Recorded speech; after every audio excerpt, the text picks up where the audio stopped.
뭔가 많은 사람들이 명탐정 코너에서 탐정단 친구들을 명탐정 코너에서 가장 암 걸리는 캐릭터로 생각하고 얘네가 나오면 다른 걸 본다 라는 식으로 말하는 것 같습니다. 사실 저 역시 많은 영상에서 이 탐정단 친구들을 좋게 평가하진 않았죠. 하지만 이 친구들은 초등학생 저학년의 매우 어린 친구들이라 어찌 보면 이 나이대에서 할 수 있는 당연한 행동을 하는 거라 얘네를 뭐라 하는 건 좀 엇가인 면이 있습니다. 그리고 가끔씩 얘네가 보여주는 순수한 모습이 코난의 등장인물들의 행동이나 마인드를 바꿀 때도 있어서 얘네가 완전 방해만 되는 캐릭터는 아니라고 봐야 하죠. 뭐 물론 개 중 하나는 방해만 되는 것 같긴 하지만 일단 넘어가도록 합시다. 아무튼 저는 개인적으로 코나에서 가장 바람인 캐릭터는 탐정단이 아니라 야마무라 미사오, 한국어로는 정영일이라는 인물로 봅니다. 그래서 오늘은 제가 왜 이 야마무라 미사오라는 인물을 가장 바람이자 무능한 인물로 보는지 알아보는 시간을 가져보도록 하죠. 일단 영상 시작하기 앞서 미리 알려드릴 게 있는데, 전 초중반에 나왔던 캐릭터들을 한국어 이름으로 부르고 비교적 후반에 나온 캐릭터라든가 일본어가 조금 더 익숙한 캐릭터들을 일본어로 부르는 식으로 영상을 만들어 왔는데, 댓글에 한국어 이름으로 할 거면 한국어로 통일해주고 일본어 이름으로 할 거면 일본어로 통일해달라 라는 말들이 있어서 이번에 개인적으로 정영일이라는 이름보다 야마무라라는 이름이 더 익숙해서 이번 영상 같은 경우는 인물들의 이름을 일본어 이름들로 통일하도록 하겠습니다. 우선 야마무라 형사에 대해서 까기 전에 간단하게 이 형사에 대한 것들을 알려드리자면, 일단 첫 번째로는 이 형사는 궁지에 몰린 명탐정 연속 2대 살인사건이라는 편에서 첫 등장을 했었습니다. 이 야마무라 형사님은 군마현에서 일어난 사건을 주로 처리하는 형사님으로 앞에서 말한 첫 등장한 에피소드에서 이 형사님은 신이치의 엄마인 유키코가 형사 연기를 하는 걸 보고 형사가 됐다고 말하는 좀 모자란 신참형사처럼 나왔었습니다. 그리고 이 에피소드를 기점으로 모리코고로, 소노코에 이어 코난의 추리 대신해주는 인형 사모기에 발탁됩니다. 야마무라 형사의 특징 두 번째로는 구레아레이의 경찰 동기조 중 하나인 모로우시 히로미치라는 인물과 소꿉친구라는 점도 있습니다. 이건 야마무라 형사와 나가도 3인방이 같이 공조 수사를 하면서 밝혀진 사실인데, 야마무라 형사가 모로우시 타카하키를 보며 자신과 어릴 적 놀았던 히로미치와 닮았단 말을 했고, 그 말에 타카하키는 히로가 자신의 동생이란 말을 합니다. 그러자 야마무라는 반가워하며 히로는 잘 지내고 있냐고 물어봤고, 타카하키는 히로가 죽었다는 사실을 알고 있음에도 동생의 소꿉친구가 상처받지 않았음에 해서 잘 지내고 있다고 말해주기도 했죠. 야마무라의 특징 세 번째, 이 형사가 등장할 때 묘하게 요괴와 관련된 사건들이 자주 일어난다는 특징도 있습니다. 지금까지 이 형사가 등장했을 때 나온 요괴들로는 카파, 좀비,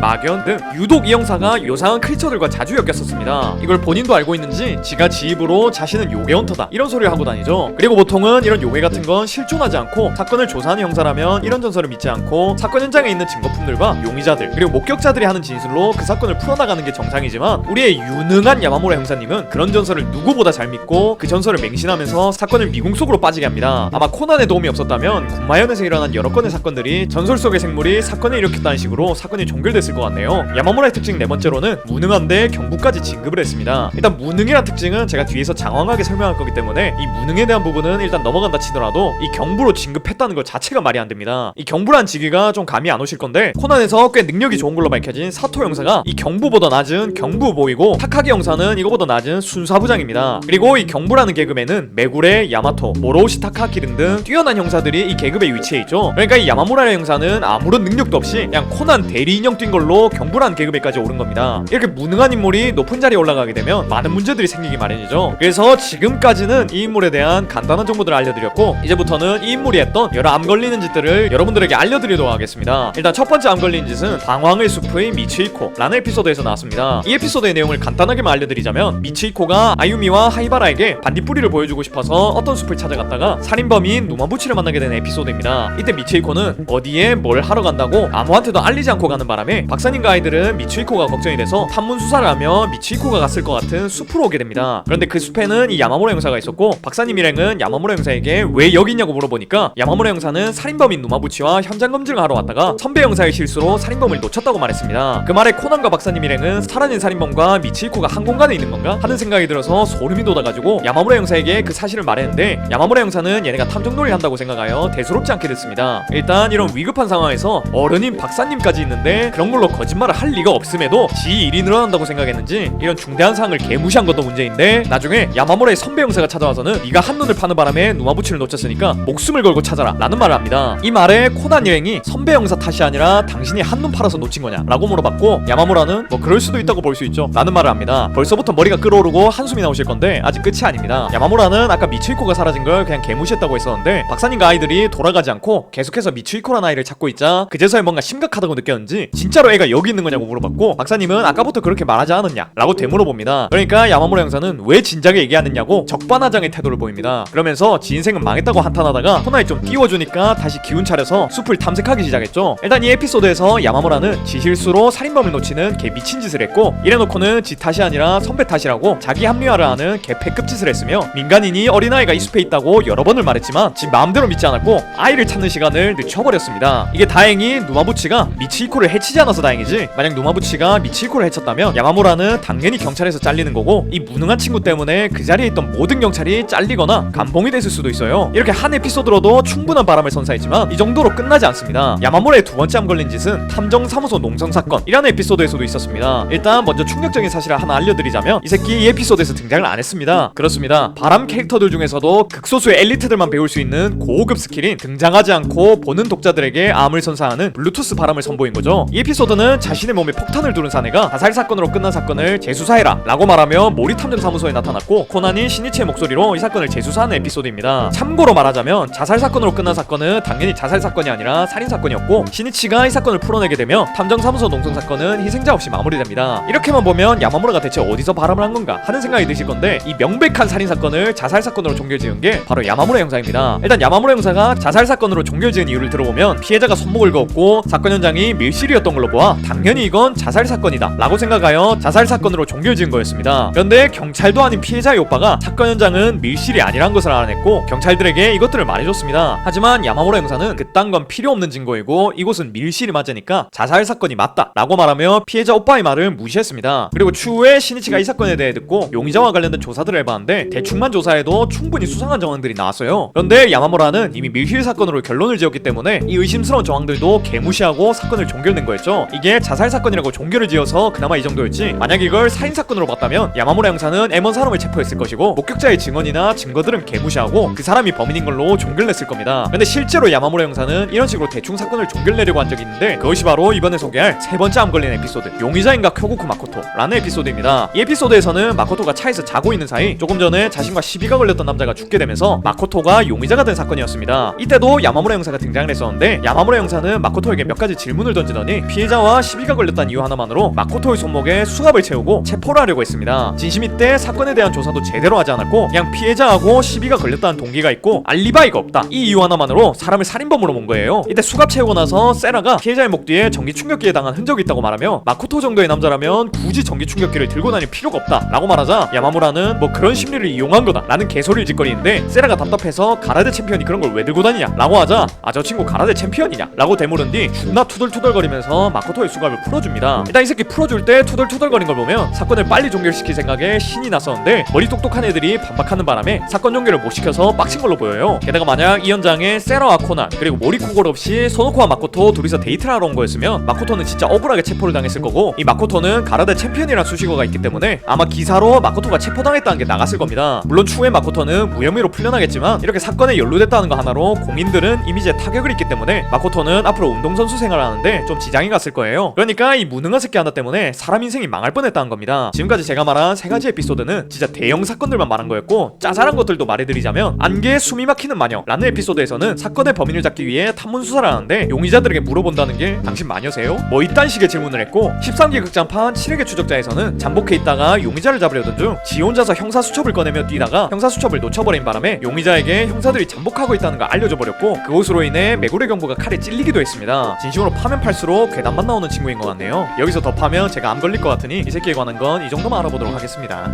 솔직히 어느 정도 이 야마무라라는 인간이 무능한 건 알고 있었는데, 조사를 해보니까 생각보다 더 무능하고 억울한 사람들까지 만들어낸 최악의 인물인 것 같네요. 이 영상을 보고 계신 분들 중에 아직까지도 탐정단을 가장 바람으로 생각하는 분들이 있다면 오늘을 계기로 상태를 바꾸시길 바라겠습니다. 오늘도 이런 영상 봐주셔서 너무 고맙고 전 더 재밌는 영상으로 돌아오겠습니다. 그럼 다음 시간에 만나요.